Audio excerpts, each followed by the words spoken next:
Coucou. Je sais même pas comment commencer la vidéo parce que ça fait... je me rends compte, ça fait déjà 2 semaines que j'ai pas filmé en face cam en mode...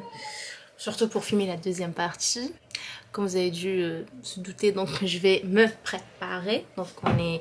Bon, si vous n'êtes pas en train de vous préparer, n'hésitez pas à prendre un petit mug avec un chocolat chaud ou un café, histoire de se mettre vraiment dans le mood, comme ça en échange.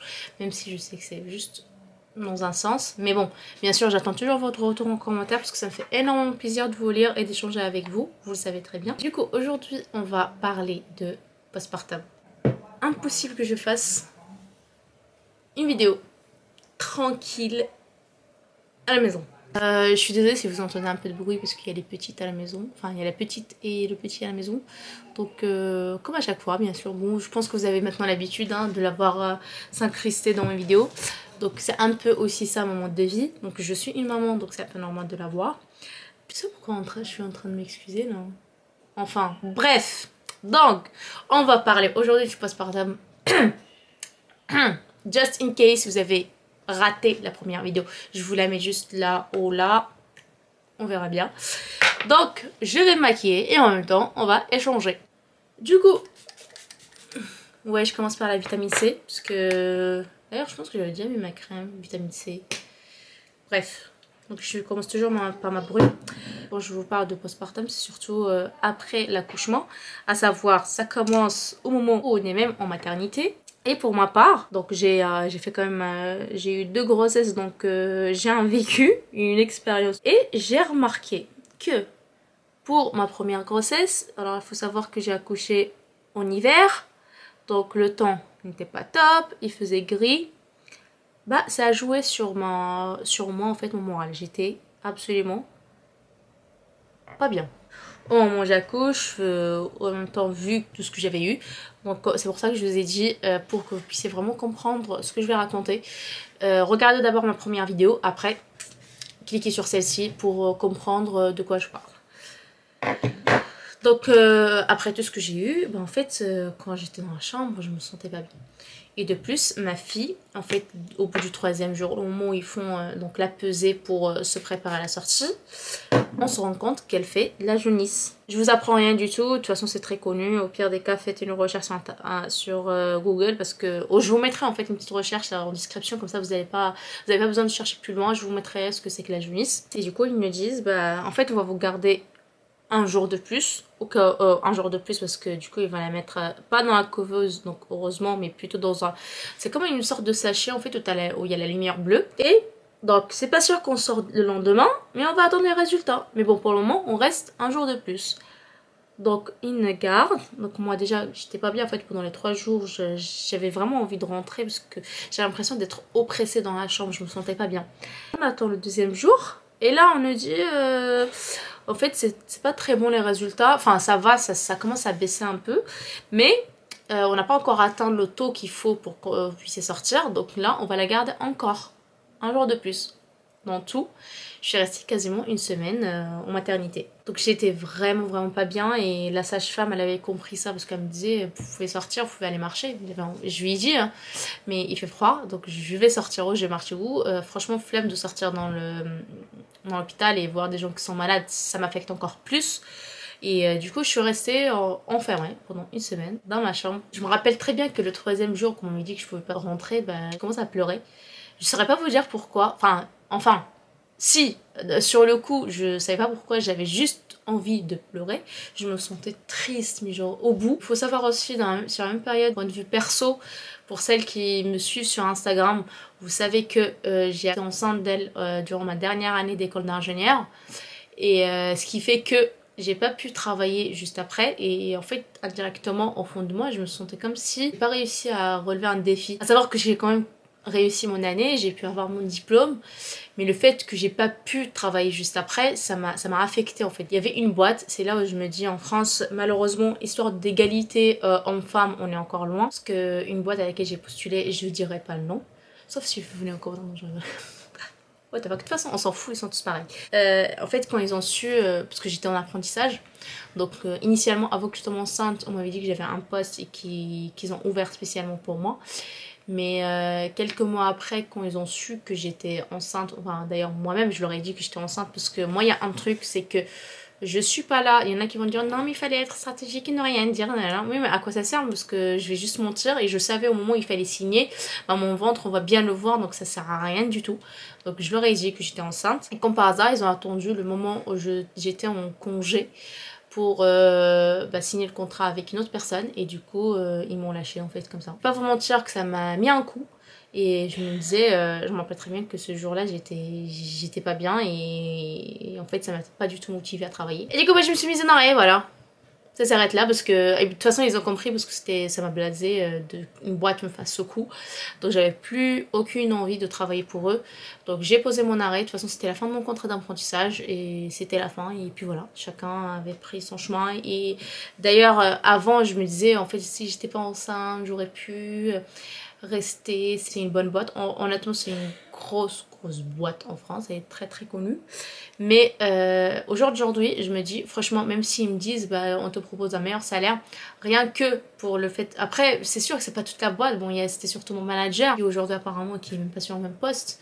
Mais en fait, de voir le vécu que j'ai, enfin, comment ça s'est déroulé, ça me donne plus envie.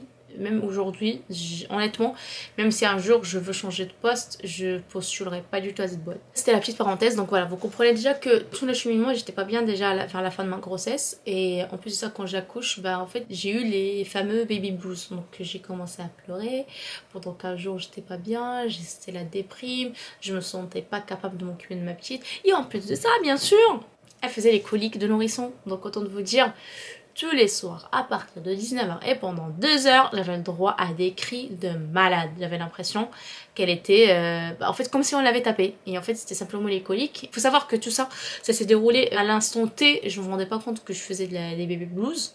Malgré le fait que je pleurais, je me disais ouais en fait je me sentais pas bien, mais en fait c'était les baby blues. Mais j'étais à la limite de la dépression, voire même je suis tombée dans la dépression, parce que maintenant des fois que je vois mes vidéos, je vois que j'étais, quand je portais mon bébé, j'étais tout le temps stressée, j'étais tout le temps, il y avait tout le temps cette remise en question, est-ce que je fais bien les choses, je suis pas une bonne maman, surtout que faut savoir que moi je fais partie des mamans qui ont repris le travail juste après mon congé maternité, que d'ailleurs, petite parenthèse, je trouve qu'il est très très court en France. Il y en a qui vont dire mais non, il faut reprendre sa carrière.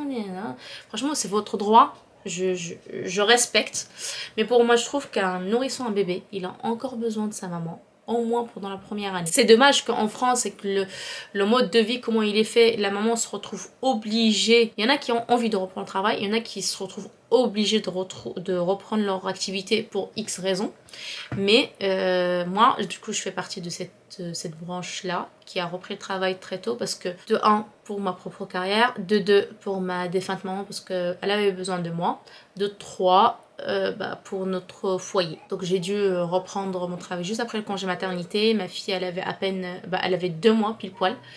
Et c'était très très dur pour moi. Je devais tirer parce que je voulais quand même pas arrêter l'allaitement maternel, donc je tirais le lait au travail. Le travail était à 1h30 de chez moi, avec les bouchons bien sûr, sinon c'était à 30 minutes, mais vu que c'était un axe qui était très très bouché, c'était à 1h30 voire 2h des fois. En fait, tous ces paramètres font que j'étais à la limite de la dépression, voire même j'étais en dépression, parce que là, quand j'en ai parlé à une psychologue une fois, elle m'avait dit que en fait je suis tombée dedans. Heureusement que c'était juste pendant un certain temps. Il y en a qui vont me dire en fait le Covid, du coup ça a dû, parce que c'était pile poil vers cette période en fait.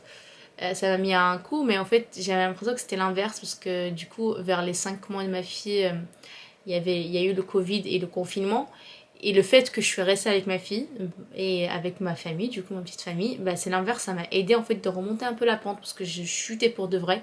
D'apparence, j'essayais de faire attention à moi, de me maquiller, de m'habiller, mais en fait c'était parce que j'avais besoin de me sentir bien, donc juste la façade, on voyait que j'étais bien, mais en fait au fond de moi j'étais pas bien. En fait c'est maintenant enfin après, une fois que c'est passé, que je me rends compte que j'étais vraiment pas bien, et que j'essayais de me dévoiler la face en me disant que tout allait bien, que j'essayais de faire les choses bien avec ma fille, mais en fait je faisais les choses bien, mais au fond de moi j'étais clairement pas bien, parce qu'il y avait des périodes où je pleurais toute seule, surtout qu'il y avait une phase où j'ai eu du mal à mettre l'allaitement maternel direct en place et c'est pour ça que je tirais le lait. Et en fait je m'en voulais indirectement pour ça aussi. Je pense que je vous ferai une troisième vidéo du coup pour question d'allaitement. Donc là c'était pour la première grossesse où j'ai eu du coup la dépression postpartum légère je dirais. Parce qu'il y en a où c'est encore plus dur, plus chiant que ça. On n'est pas toutes pareilles donc on vit pas les choses toutes de la même sorte. À mon avis il y en a d'autres qui le vivent beaucoup mieux. Voilà, on va fermer la parenthèse là pour la première grossesse. D'ailleurs, j'ai remarqué que j'ai arrêté de me maquiller. Alléluia, mon mari il va râler, il va dire depuis tout à l'heure t'avais dit que t'allais filmer, que t'allais te maquiller en même temps pour gagner du temps. Et moi je suis juste en train de discuter, papoter et j'ai oublié de me maquiller. Du coup, parlons de la deuxième grossesse. La deuxième grossesse, enfin bon, de...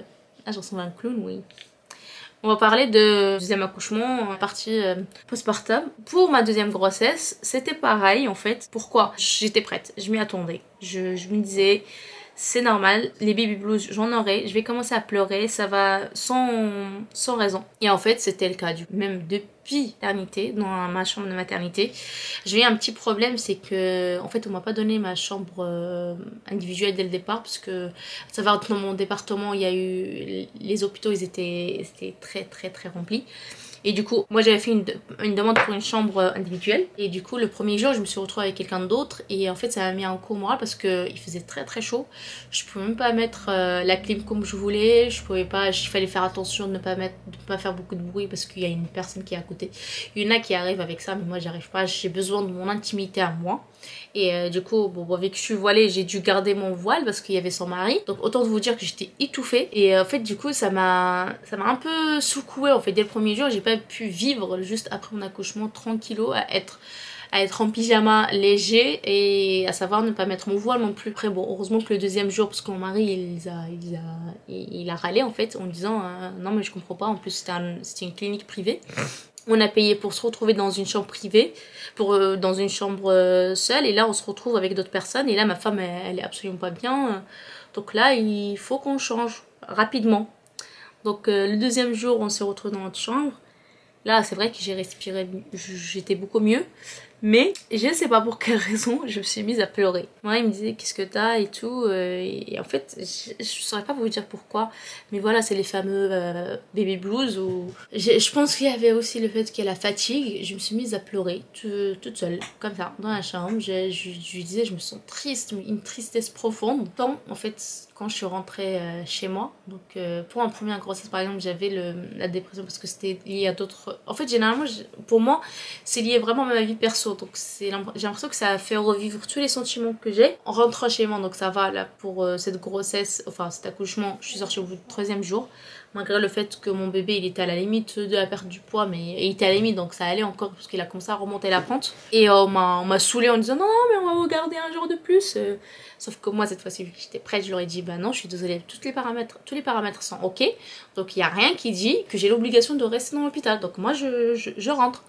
Donc heureusement quand le pédiatre est arrivé, il a bien affirmé que c'était le cas, qu'il n'y a rien qui fait qu'ils doivent me garder. Donc je suis rentrée au bout du 3e jour et c'était alléluia. Franchement ça m'a fait du bien. Alors il faut savoir, pour ma deuxième grossesse j'ai accouché en été.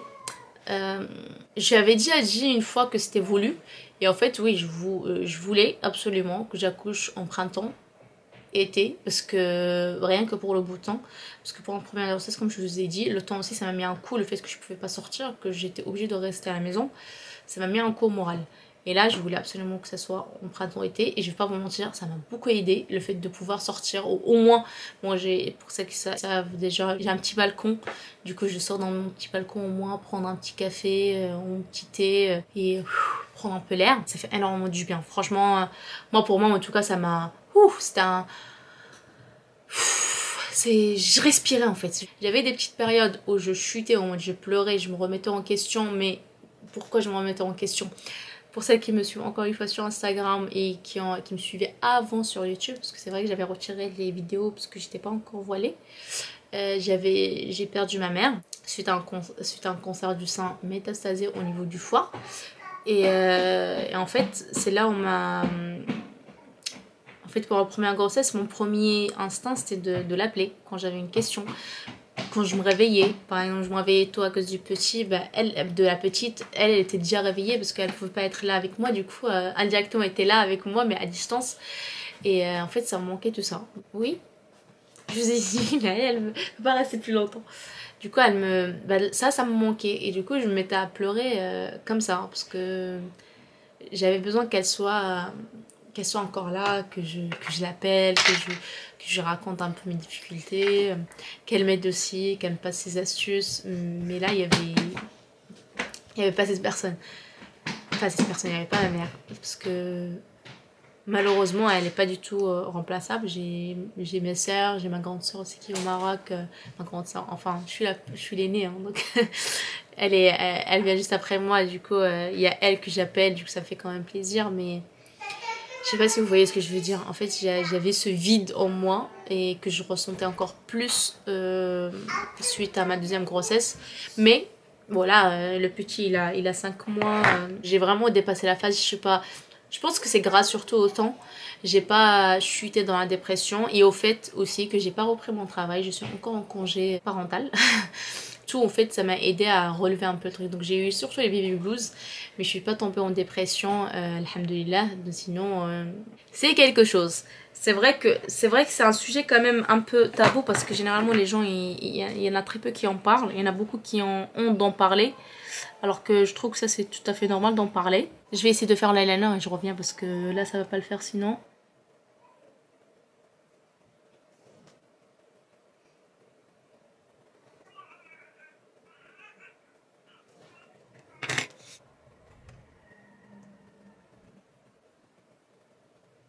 Du coup, je disais que je trouvais quand même que c'était intéressant d'en parler parce qu'il y en a pas mal. Je sais qu'il y a pas mal de filles qui ont vécu la même chose parce qu'une fois, j'en avais parlé rapidement sur Instagram et j'ai eu pas mal de retours des filles qui ont vécu la même chose.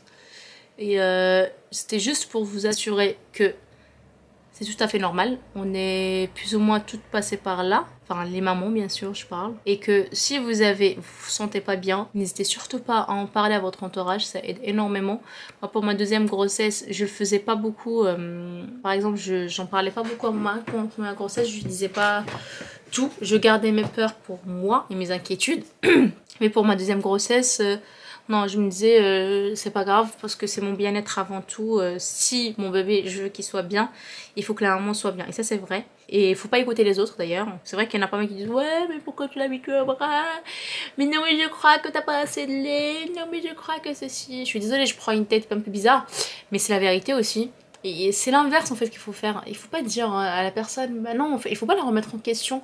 Il faut essayer de l'aider à avoir confiance en soi, ou sinon lui passer des méthodes pour que ça l'améliore. Je dis pas que je suis parfaite, je suis la première, peut-être que même moi, il y en a qui le font sans faire exprès, mais il faut faire attention à ce qu'on dit à une maman, surtout qui vient tout juste d'accoucher. C'est très très important. Moi, exemple, il y avait des mamans qui me disaient, ouais, mais j'avais pas de lait, du coup, je suis passée à autre chose. C'est pas que t'avais pas de lait. Je pense que ça, je vais le garder pour une session à allaitement parce que c'est vrai que ça joue sur le moral. Moi, pour mon petit d'ailleurs, pourquoi ça, je me sentais bien aussi parce que l'allaitement, j'ai réussi à le mettre en place. Mais parce que j'ai appris de ma première grossesse et que j'ai réussi à le mettre en place pour la deuxième. Et j'ai été aussi très très déterminée à le réussir parce que je ne voulais pas galérer comme j'ai galéré pour ma première et surtout au cas où je reprends le travail, j'ai pas envie d'être là tout le temps à tirer mon lait et alors à tirer mon lait, à le préparer pour la journée, alors que là dans le cas où je reprends le travail, ben, je tire juste ce qu'il faut pour la journée, mais le soir il reprendra avec le sein. Donc c'est de ça que je parle. Et de plus, du coup je disais, il faut vraiment aider la maman à avoir confiance en soi. Et aussi s'il y a des mamans qui ont besoin de parler, d'échanger. Déjà initialement je suis là pour ça. Donc n'hésitez surtout pas à me parler en privé. D'ailleurs je vous mets du coup mon compte Instagram, comme ça serait plus simple pour les échanges que commentaires, comme ça au moins ça reste plutôt au mode privé. Et aussi d'en parler à votre mari. Si votre mari il comprend pas, n'hésitez pas à utiliser un intermédiaire pour qu'il puisse... C'est vrai que pour les parents, pour les papas aussi, c'est un peu dur parce que nous, on vit les choses, on est plein dedans. Donc, indirectement, c'est un peu normal pour nous qui comprennent un peu ce qu'on est en train de vivre. Mais en fait, c'est pas tant que ça parce que lui, il a pas la chute d'hormones, il a rien pour comprendre que tu vas pas bien. Et moi, c'était le cas pour Marie, du coup. Et c'est pour ça que pour cette deuxième grossesse, quand je me sentais pas bien, quand j'étais par exemple fatiguée, je lui disais écoute, je me sens pas bien, je me sens triste, j'ai besoin de dormir. S'il pouvait par exemple garder le petit parce que j'en pouvais plus en fait. Si je forçais un peu plus, bah, le fait que je serais fatiguée, ça va se retourner un peu contre moi.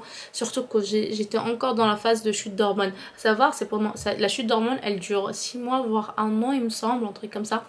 Mais la grosse chute d'hormones, c'est surtout les 2 premières semaines et jusqu'à 40 jours. Donc chez nous, par exemple, chez les Marocains, on dit, et d'ailleurs chez même les Turcs et bah, tout le pays arabe, une maman elle a besoin à peu près de 40 jours pour qu'elle tous se remette plus ou moins en place.